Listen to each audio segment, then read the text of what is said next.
Hey guys, welcome to part 2 of how to do a body transformation. In part 1, we talked about the mistakes you don't want to make. Next week, we're going to talk about secrets that Hollywood celebrities and fitness models will not tell you. But this week is really the heart of it. This is what you need to do for a couple months, whether you're getting ready for wedding photos or a fitness model shoot, or you just want to look amazing for one particular day. This vlog will tell you what you need to do in the most important part of the process, what we call the bulk and cut. Now, I had about 3 months to prepare for my photo shoot for 3-month body transformation, and this vlog is gonna kind of cover the middle 2.5 months of the process. Essentially, the first half of it I spent building muscle, and the second half of it I spent gradually peeling back my body fat. Here's how I did it. Well, firstly, to put on muscle, you need to be in caloric surplus. I usually eat about 2,500 calories a day. That's my maintenance. So now I'm going to increase it. But here's what I do different. I don't do a dirty bulk, which means you just throw down as many calories as you want and to hell with your macros. If you want Oreo ice cream, so be it. Have a pint of it. No. I learned the hard way that you still need to count your calories even while you're bulking. The reason is, it is super easy to put on heaps of body fat. Muscle is hard to put on, but putting on fat, that's the easiest thing in the world. So I don't eat 1,000 more calories per day than I usually would. I don't even eat 500. I aim for more like 300 or 400 excess calories per day. I am looking to get about 2,900 or 3,000 calories in a day and stop there. Because in my experience, anything that I do over that is just gonna spill into body fat that I'm gonna hate burning off later. So why don't I save future Julian the trouble? Thanks, past Julian. Love that guy. What a fucking great guy. So, the calorie side of it is pretty easy. Have about 300 or 400 extra calories per day, consuming the equivalent of your body weight in pounds in grams of protein. Let me make the formula simple. I'm 175 pounds, therefore I'm going to eat 175 grams of protein per day. The easiest way to get it is through whey protein. It is the most protein-dense food on earth. I was having protein shakes where it was just water and a couple of scoops of the gold standard whey. Super easy, 40 grams of protein down the hatch. Absolutely love it. You can have it ready in about 30 seconds. But here's some of the other food I was eating, and I was using a meal prep service who have not sponsored this, but this is just what I did. They're called PDX Meal Prep, and you can check out the macros here. You can see some of the foods I was eating. Nice mixture of healthy carbohydrates. They're low glycemic index, which means they're not gonna spike my blood sugar levels. They're gonna slowly release energy, much better for not turning that energy straight into body fat. And you can see the protein levels are pretty high. Now, is there a special kind of diet you should follow? Absolutely not. You should do whatever is right for you, whether it's paleo, whether it's plant-based, whether it's carnivore, although for God's sakes, consult the doctor first. The point is, you do what works for you. At the end of the day, I am going back to the simplest principle in the world. CICO. Calories in, calories out. Because at the end of the day, whether you're putting on muscle or stripping body fat, it all comes down to calories in, how much you eat, calories out, how much you naturally burn, and then how much you burn through additional exercise. The right diet for you is the one that you can adhere to for months and that improves your satiety, meaning how full do you feel? In my experience, more protein, more fiber, and more fat is gonna make you feel full for longer. Another pro tip, drink lots of sparkling water. It just fills up your gut, it feels good, and you're having 0 calories, but God, you kind of feel full and satisfied, and maybe I'm not as hungry for that Reuben sandwich anymore, or am I? Now, you might wonder, what was my workout routine? Was I working out 7 days a week with a personal trainer? No, I wasn't. I did hire a personal trainer, shout out to Gavin at Snap in Happy Valley, but I only trained with him 1 day per week. We would hit upper body 1 week, lower body the next, and then I would do my own full body workout with a kettlebell a few days later. I also ran stairs or did elliptical cardio.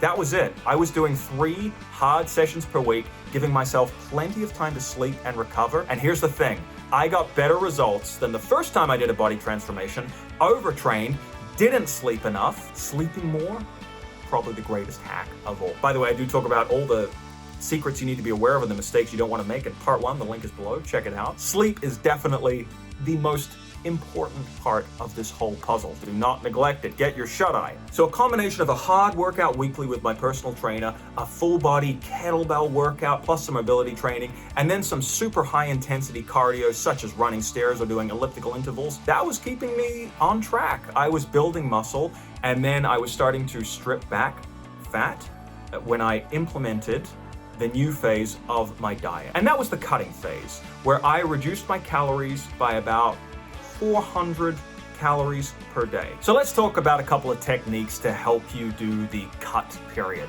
One is intermittent fasting. There's plenty of scientific data proving the efficacy of this method. However, I'm not personally a fan. I love to eat. I get really sad when I stop eating, and it gives me a stomach ache and makes me want to throw up. So not a big fan on intermittent fasting for, like a period of a day or two. But I do like eating windows, and this is something I would encourage you to explore. It's still a form of intermittent fasting, but it's not quite as extreme as skipping meals for a whole day. What I would do is eat between 12 p.m. and 8 p.m. And what happens is when you go about 16 hours without food, your appetite is actually down-regulated. It's quite amazing. You think that you'd just be getting hungrier and hungrier, but you actually reach a certain point where you're like, I could take or leave food. And what that does is it allows you to comfortably stay within your daily calories and macros and not have all these cravings to eat junk food that's going to sabotage your gains. So big fan of the eating window. Look into it. Not something I do long-term, but if I do need to cut, I will reintroduce that 12 to 8 p.m. eating window. You can try 12 to 6. Hey, you can try 7 a.m. to 1 p.m. Whatever the heck you want, just get your eating down to a nice tight little window. In terms of optimizing my sleep, love CBD oil. I do enjoy melatonin at night, but really, whatever's going to help you get a good night's sleep, there are plenty of natural ways to do it. I do love herbal tea as well. Peppermint tea, incredibly relaxing. Look into sleep hygiene routines. Google that. I promise you, the more sleep you're getting, the better you're going to do on this journey. 100%. I don't know why I lost my voice during this, but it's sorry about that. Let's talk about sups. When you're reducing your calories, you probably need some supplements to make sure you're getting all your needed vitamins and minerals. I'm just going to show you what my sup stack is. So that's what I use during this period. But there are two really important things. One is, why am I still doing this? Why the hell am I doing this? Focus on your why. For me, I was documenting the process. I was making vlogs for OnlyFans, and that helped a lot because I guess I was inspiring other people to stay the course with their own wellness routines, but they were encouraging me, and it felt so good. It felt so good to be in communication with someone and not feel like I was doing this journey alone. Because I gotta tell you, it's a really hard journey to go on. You don't want to feel like you're alone. You want to feel like you got some people in your corner. So my why was definitely my OnlyFans followers, plus knowing that I was going to be shooting photos for my wellness manual at the end of it all. So it's incredible how just having a date on your calendar really focuses the mind, whether it's a photo shoot, whether it's a wedding, whether it's a film shoot and you're an actor and you got to look great and take your shirt off. Focusing on that specific date really helps you get through this dark tunnel because there's a light at the end of it. Here's what I would suggest if you can't afford a personal trainer. Most of us can't. Have an accountability buddy. Somebody that you can just take a screenshot of your daily macros from a calorie counting app and send it to them and say, I did it. I was under my calories for the day. There's my screenshot.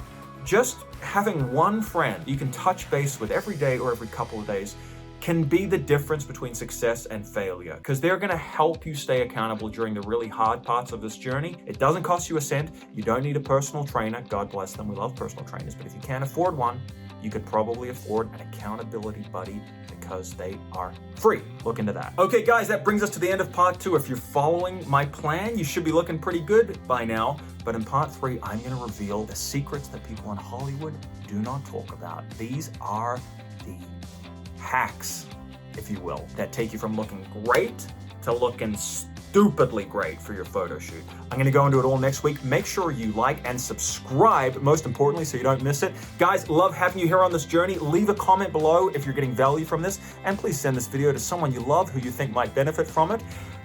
You're the best. Thanks for being here. I love you. I'll be back next week. I'll see you then. Bye for now. Whoosh.